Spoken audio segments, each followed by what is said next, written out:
Durante a última década, uma narrativa sedutora tomou conta do Brasil. Disseram para você que a carteira assinada era uma prisão. Disseram que ter patrão era uma humilhação e que a verdadeira liberdade estava em demitir o seu chefe e virar o dono do seu próprio destino. Você viu essa história em todo lugar. Viu influenciadores digitais postando fotos de trabalho remoto na praia. Viu bancos digitais e propagandas na televisão celebrando o microempreendedor como o novo herói nacional. O discurso era claro: o sucesso depende apenas da sua iniciativa. Parecia o caminho óbvio e moderno para a riqueza e a autonomia. Mas agora, em novembro de 2025, a realidade bateu à porta. E ela não é nada fotogênica. Uma pesquisa bombástica realizada pela Vox Populi, em parceria com o Deezy, revelou o que muitos já sentiam na pele, mas tinham vergonha de admitir. 56% das pessoas que deixaram a CLT para empreender querem voltar. A maioria dos supostos libertos sonha em voltar para a prisão da carteira assinada. Entre os trabalhadores autônomos, o número é ainda mais assustador. 86% afirmam que gostariam de voltar ao regime formal se tivessem a chance. Neste documentário investigativo, nós vamos desmontar a grande ilusão do empreendedorismo brasileiro. Vamos entender por que, para milhões de pessoas, empreender não foi uma oportunidade, foi um ato de desespero. E por que a segurança da CLT, que chamavam de obsoleta, hoje se tornou o maior artigo de luxo do mercado de trabalho. Bem-vindo à realidade brutal de quem tentou voar sozinho e descobriu que estava caindo. Para entender a profundidade desse problema, precisamos primeiro olhar para a confusão mental que existe na sociedade brasileira. Existe um abismo gigantesco entre o que as pessoas acham e o que os dados mostram. A pesquisa revelou que 53% da população acredita que os brasileiros preferem ser empreendedores. Essa é a percepção coletiva. É o que a gente ouve no churrasco de domingo e vê nas redes sociais. A grama do vizinho autônomo parece sempre mais verde. Mas quando a pesquisa pergunta para quem está vivendo essa realidade, a resposta é um grito de socorro. Entre os trabalhadores formais, 40% gostariam de empreender. Mas entre os autônomos, quase 90% quer voltar. Isso cria um fluxo paradoxal. Quem está dentro da CLT quer sair iludido pelas promessas de liberdade. E quem saiu quer voltar desesperado pela falta de segurança. A juíza federal do trabalho, Taciela Cordeiro Sileno, analisou esses dados e foi cirúrgica. Ela diz que esse desejo de retorno não é saudosismo nem falta de ambição. É um reflexo direto das desigualdades estruturais do país. As pessoas não estão com saudade de bater ponto. Elas estão com saudade de saber que vão ter dinheiro para pagar o aluguel no final do mês. Elas sentem falta da proteção contra a doença e contra a velhice. A tal liberdade cobrou de um preço alto demais. O segundo ponto que precisamos desconstruir é a palavra empreendedorismo. Quando a mídia usa essa palavra, ela evoca a imagem do visionário. Alguém que teve uma ideia genial de startup ou abriu uma franquia de sucesso. Mas o empreendedorismo brasileiro, na sua vasta maioria, não é isso. É o que os especialistas chamam de empreendedorismo de necessidade. Os dados são cruéis. 44% dos entrevistados disseram que saíram da CLT não porque queriam, mas porque o salário no mercado formal era baixo demais. Outros 38% foram empurrados para fora porque o mercado exigia qualificações que eles não tinham. Ou seja, a pessoa não virou MEI ou motorista de aplicativo porque teve um sonho. Ela virou porque precisava comer. Foi uma fuga da precarização formal em direção a uma precarização ainda maior e invisível. Eles trocaram um chefe ruim por um mercado implacável que não oferece garantias e nem piedade. O maior laboratório desse fenômeno é a economia de plataforma. O Brasil se tornou o país com o maior número de motoristas de Uber cadastrados no mundo, com cerca de 1.400.000 pessoas. Esses trabalhadores foram seduzidos pela promessa de autonomia total. A propaganda dizia: faça o seu horário, seja seu próprio patrão, o céu é o limite. Mas vamos analisar os números frios de 2024. A renda líquida média desses motoristas ficou entre R$ 3.000 e R$ 4.400 por mês. À primeira vista pode parecer um salário razoável, mas essa cifra esconde uma rotina de exaustão. Para atingir essa renda, as jornadas médias variam de 19 a 27 horas semanais no papel. Mas na prática, muitos relatam jornadas de 10 a 12 horas por dia, 6 dias por semana para fazer a conta fechar. Se colocarmos na ponta do lápis o valor da hora trabalhada, a verdade aparece. O rendimento por hora do motorista de aplicativo é 8% menor do que a média geral do trabalhador brasileiro. São R$ 15,40 por hora contra R$ 16,80. Eles trabalham 5 horas e meia a mais por semana do que a média nacional. Ou seja, trabalham muito mais para ganhar proporcionalmente menos. E a tal autonomia? 78% dizem que podem escolher os dias e horários. Mas isso é uma liberdade formal não real. Quem escolhe, na verdade, é o algoritmo. Se o motorista não trabalhar nos horários de pico ou nos dias de chuva, ele não paga as contas. Os mecanismos de incentivo e punição das plataformas moldam o comportamento. O aplicativo é um chefe invisível que nunca dorme, nunca dá bom dia e reduz o valor da sua hora quando bem entende. Além de ganhar menos por hora, o trabalhador plataformizado carrega um fardo financeiro que o CLT nem imagina. Quando a pesquisa perguntou sobre os maiores desafios, eles não falaram de falta de propósito. Falaram de instabilidade financeira e custos. Um motorista ou entregador arca sozinho com o combustível, a manutenção do veículo, o seguro e o desgaste físico. Se o carro quebra a renda, vai a zero no mesmo dia.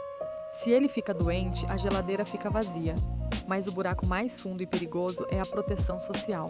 A CLT garante automaticamente aposentadoria, auxílio-doença, pensão por morte e salário maternidade.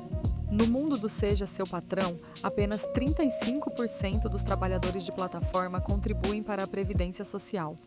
Isso significa que estamos criando uma bomba relógio social para o futuro. Milhões de brasileiros estão trabalhando até o limite do corpo hoje e ficarão totalmente desamparados na velhice ou na doença. A liberdade que venderam veio sem rede de proteção.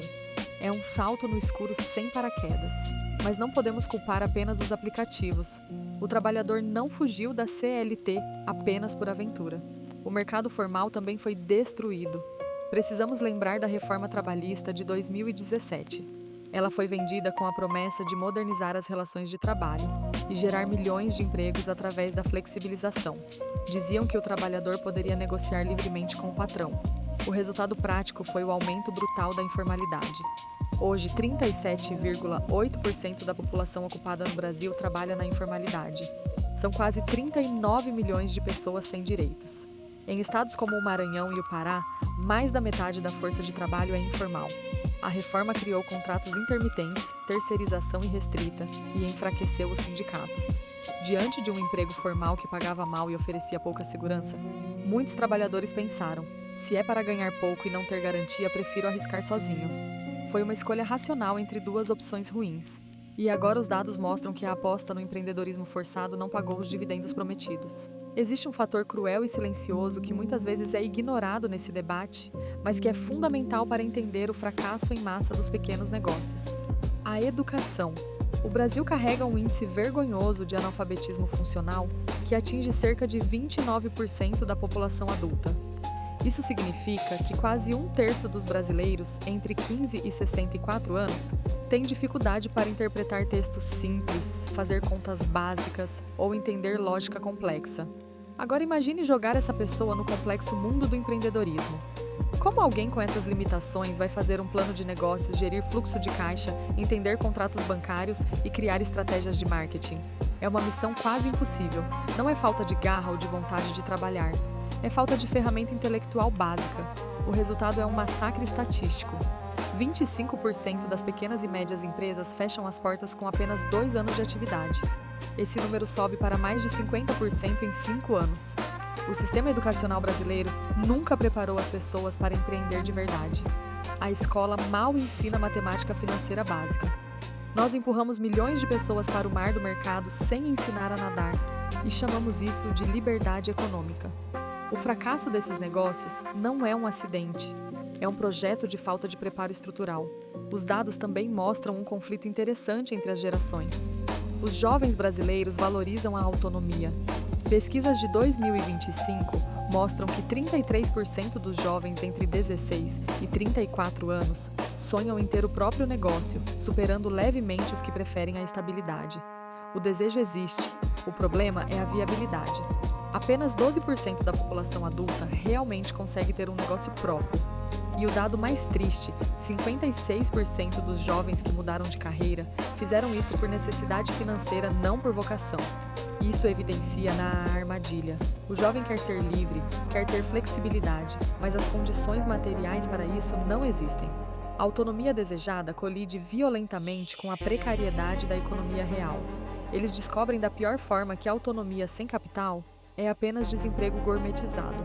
A pesquisa da Vox Populi termina com uma revelação cristalina sobre as prioridades reais do trabalhador. Quando perguntados sobre o que gostariam de melhorar, a resposta não foi menos impostos ou menos Estado. A resposta de 44% foi de salários dignos, qualificação 38%, valorização profissional 25%. Mulheres que saíram do mercado para cuidar dos filhos querem voltar para a CLT em sua maioria. Estudantes querem CLT. Como resume Sérgio Nobre, presidente da CUT. A mensagem é clara: o povo quer trabalho digno com direitos e proteção social. O trabalhador organizado com carteira assinada tem poder de negociação coletiva. O suposto empreendedor individual isolado e precarizado não tem poder nenhum contra as grandes plataformas ou contra a flutuação do mercado. O desejo de retorno à CLT, revelado por essa pesquisa histórica, não representa um fracasso individual. Não é um sinal de fraqueza ou de arrependimento imaturo. Representa uma avaliação racional e madura de custos e benefícios. O brasileiro fez as contas na ponta do lápis e percebeu que a conta da autonomia não fecha. A promessa de ser o próprio chefe se transformou na realidade de trabalhar mais horas, ganhar menos e viver com o medo constante do amanhã. A solução para esse impasse não passa por romantizar a precariedade nem por culpar o trabalhador pelas suas escolhas. Passa por políticas públicas sérias. Precisamos restaurar a qualidade do trabalho formal. Precisamos investir em educação substantiva para que o empreendedorismo seja uma escolha qualificada e não um improviso de sobrevivência. E precisamos regular as novas formas de trabalho, garantindo que a tecnologia sirva para dar liberdade com segurança, e não apenas para explorar sem responsabilidade. Até que isso aconteça, o brilho do discurso empreendedor vai continuar desvanecendo diante da dura realidade das ruas brasileiras. E você? Trocou a estabilidade pelo sonho de empreender e se arrependeu? Ou acha que a liberdade vale qualquer preço? Me conta a sua história real nos comentários. Nos vemos na próxima investigação dicotômica.